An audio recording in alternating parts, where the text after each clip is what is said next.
ሰላም ክቡራትና ክቡራን ተከታታዮቼ እንደምን አላችሁ? እኔ በጣም ደህና ነኝ። ዛሬም እንደተለመደው በወሳኝ መሰረታዊ የህግ ፕሮግራም ተገናኝተናል።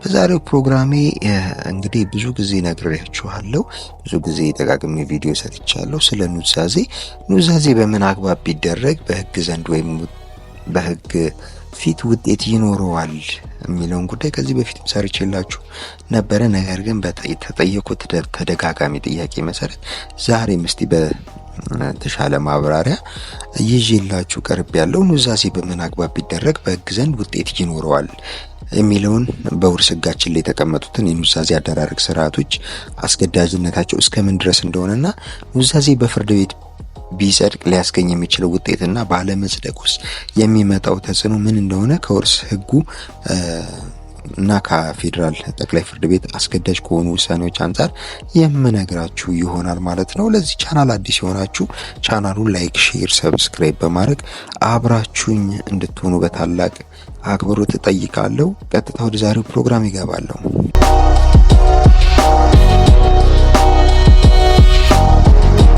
አንድ ኑዛዜ ህጋዊ ውጤት እንዲኖረው መሟላት የሚገባቸው መስፈርቶች ምን እንደሆኑ በዝርዝር የሚያስቀምጡ የህግ ድንጋጌዎች ከፍትሐብሔር ህግ ቁጥር አንቀጽ 857 እስከ 908 ተደንግጎ እናገኘዋለን። ይህን አንድ ባይንድ ለማየት እንሞክራለን ማለት ነው። መጀመሪያ ኑዛዜ በተናዛዡ በራሱ በሙሉ ሐሳቡ የተፈጸመ መሆን መቻል አለበት። ለአንድ ሰው ሊናዘዝ አይችልም። በውክልና ኑዛዜ የለም ማለት ነው። በፍትሐብሔር ህግ ቁጥር 857 በተገለጸው መሰረት ሟች ኑዛዜ የማድረግ ሐሳብና ፍላጎት ኖሮት እንደዚሁም የኑዛዜው ይዘት በመረዳት ኑዛዜ ማድረግ ያለበት እሱ ራሱ ብቻ መሆን እንዳለበት በግልጽ ተደንግጓል።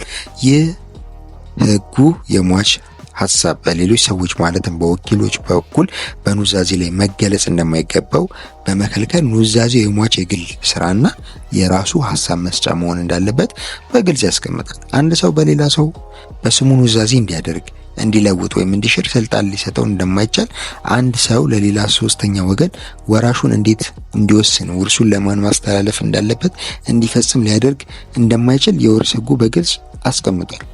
እንዲሁም የፌዴራል ጠቅላይ ፍርድ ቤት በሰበር መዝገብ ቁጥር 1348/36 በቅጽ 22 ላይ በሰጠው አስገዳጅ የህግ ትርጓሜ ላይ ኑዛዜ ጥብቅ የሆነ የግል ጠባይ ያለውና በሟች ብቻ የሚፈጸም በመሆኑ ብዙ ሰዎች አንድ በሆነ ጽሁፍ በጋራ መናዘዝ የማይችሉ መሆኑና ይህም በተደረገ ጊዜ ኑዛዜው ፈራሽ እንደሚያደርገው አስገዳጅ የህግ ትርጉም ሰጥቶበታል ማለት ነው። ስለዚህ አንድ ኑዛዜን ማድረግ የሚችለው ራሱ ሟች ተናዛዥ መሆን መቻል አለበት። ልጁ ወይም የልጅ ልጁ ወይም ወኪሉ ለሟቹ እንደ ሟቹ ሆነ ኑዛዜ ሊፈጽሙለት አይችሉም ማለት ነው። ኑዛዜ በሌላ ወገን የተፈጸመ ኑዛዜ ከሆነ ግን ኑዛዜው ፈራሽ ነው ማለት ነው። ሌላኛው የተናዛዡ ኑዛዜ የመፈጸም ችሎታ ወይም ካፓሲቲ መኖሩ ነው። አንድ ኑዛዜ አንድ ሰው ለመናዘዝ በህግ ፊት ቅቡልነት ያለው የኑዛዜ መፈጸም ወይም ሌጋል አክሽን ወይም ጁሪዲካል አክት ለመፈጸም ችሎታ አለው ወይ የሚለው ነገር በጥያቄ ውስጥ የሚገባ። የኢትዮጵያ ህግ የተናዛዡ ኑዛዜ የመፈጸም ሐሳብ ያለው ኑዛዜ የፈጸመ መሆኑ ለማረጋገጥና ለኑዛዜ ዋጋ ለመስጠት ወይም ላለመስጠት እንደ መስፈርት የተያዘው ነገር የተናዛዡ ኑዛዜ የመፈጸም ችሎታ ወይም ካፓሲቲ ሜክ ኤ ዊል ነው። የተናዛዡ ኑዛዜ የመፈጸም ችሎታ የሚመዘነው የተናዛዡ የሚፈጽመውን ተግባር ኑዛዜ መሆኑንና የሚፈጽመው ኑዛዜ ይዘት በአግባቡ የሚረዳ መሆኑን ወይም አለመሆኑን በመመዘን ነው። እዚህ ላይ ገንዛቤ ሊያዝበት የሚገባው ነገር አንድ ሰው በህግ ችሎታ ያለው መሆን አለመሆን ኑዛዜን ለመፈጸም ካለው ችሎታ ጋር በቀጥታ የማይገናኝ መሆኑ ነው። በህግ ችሎታ የሌላቸው ሰዎች ኑዛዜ ለመፈጸም አንዳንዴ ችሎታ ሊኖራቸው ይችላል። ሌላው ኑዛዜ ለመፈጸም የሚያስፈልገው እድሜ 15 ዓመት ሆኖ ተቀምጧል ማለት ነው። ከ15 ዓመት በላይ የሆነ ሰው ኑዛዜ መፈጸም የሚችለው ማለት ነው።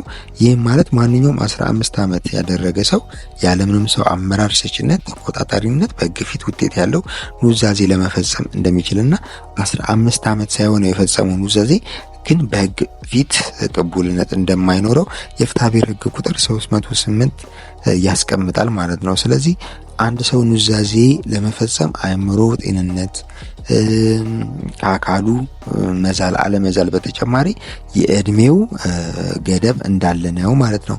በፍርድ የተከለከሉ ሰዎች በፍርድ ከመከልከላቸው በፊት ያደረጉት ኑዛዜ ውጤት የሚኖረው ሲሆን በፍርድ ክልከላ ከተደረገበት በኋላ የሚያደርጉት ኑዛዜ ውጤት እንደማይኖረው የፍትሐብሔር ሕግ 368 ይደነግጋል ማለት ነው። እንግዲህ ስለ ፍርድ ክልከላ በሌላ ቪዲዮ በደንብ የምሰራላችሁ ይሆናል ማለት ነው። ስለዚህ የፍርድ ቤት ኑዛዜ ወይም ሕግ እንቅስቃሴን ወይም የህጋዊ ተግባራቱን ለመፈጸም ችሎታ የላቸውም ተብሎ በፍርድ ክልከላ የተደረገባቸው ሰዎች ኑዛዜ ቢፈጽሙ ኑዛዜው ቅቡልነት የለውም ማለት ነው። ሌላኛው ኑዛዜ በመገደድ ወይም በስህተት ወይም በመንፈስ መጫን ያልተደረገ መሆኑ ሊረጋገጥ ይገባል ማለት ነው። በፍትሐብሔር ሕግ ቁጥር 867 እና 877 በተገለጸው መሰረት ሟች ኑዛዜ ያደረገው በኃይል ተገዶ ወይም በስህተት ምክንያት ከሆነ ኑዛዜው ሊፈርስ ይችላል። ሟች በወቅቱ የደረሰበት የመንፈስ መጫን ምክንያት የተደረገው ኑዛዜ ለመቀነስ ወይም ለመሻር ዳኞች የሚከተሏቸውን የፍትሐብሔር ሕግ ቁጥር አንቀጽ 875 ላይ በግልጽ ተደንግጎ እናገኘዋለን ማለት ነው። ስለዚህ አንድ ኑዛዜ በመንፈስ መጫን ተገዶ የተደረገ ከሆነ ኑዛዜው ፈራሽ ነው ማለት ነው። ሌላኛው የኑዛዜ ብቁ መሆን የሚያረጋግጥልን ነገር ኑዛዜው ህጋዊ መሆኑ። አንድ የተደረገ ኑዛዜ ለህግ ለሞራል የማይቃረን መሆን መቻል አለበት። በፍትሐብሔር ሕግ ቁጥር 865 እና 866 በግልጽ መረዳት እንደሚቻለው አንድ የኑዛዜ ቃል ለህግ ወይም ለሞራል ለመልካም ጸባይ ተቃራኒ ከሆነ ህጋዊ ውጤት እንደማይኖረው ነው ማለት ነው። ስለዚህ አንድ ተናዛዥ ኑዛዜውን ከመናዘዙ በፊት ኑዛዜው የሚያርፍበት ነገር፣ ኑዛዜው የሚናገራቸው ሁኔታዎች በሙሉ ለህግ ለሞራልና ለመልካም ጸባይ ተቃራኒ መሆን የለባቸውም ማለት ነው። በህጉ የተቀመጠውን ፎርም እንዲሁም አሟልቶ መገኘት የአንድ ኑዛዜ ግዴታ ነው። ኑዛዜ ዋጋ ያለው ይሆን ዘንድ በህግ አስፈላጊ የሆነውን ፎርም አሟልቶ መገኘት ይኖርበታል ማለት ነው።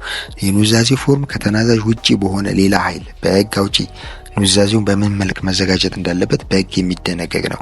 የውርስ ህጋችንም ኑዛዜ በሶስት አይነት ፎርም ሊፈጸም እንደሚችል ይደነግጋል። ይኸውም በግልጽ የሚደረግ ኑዛዜ፣ በተናዛዡ ጽሑፍ የሚደረግ ኑዛዜ፣ በቃል የሚደረግ ኑዛዜ ናቸው በማለት ሶስቱን አስቀምጧል። እኔም እነኚህን ሶስቱን በየተናጠል ቪዲዮ ሰርቼላችኋለሁ።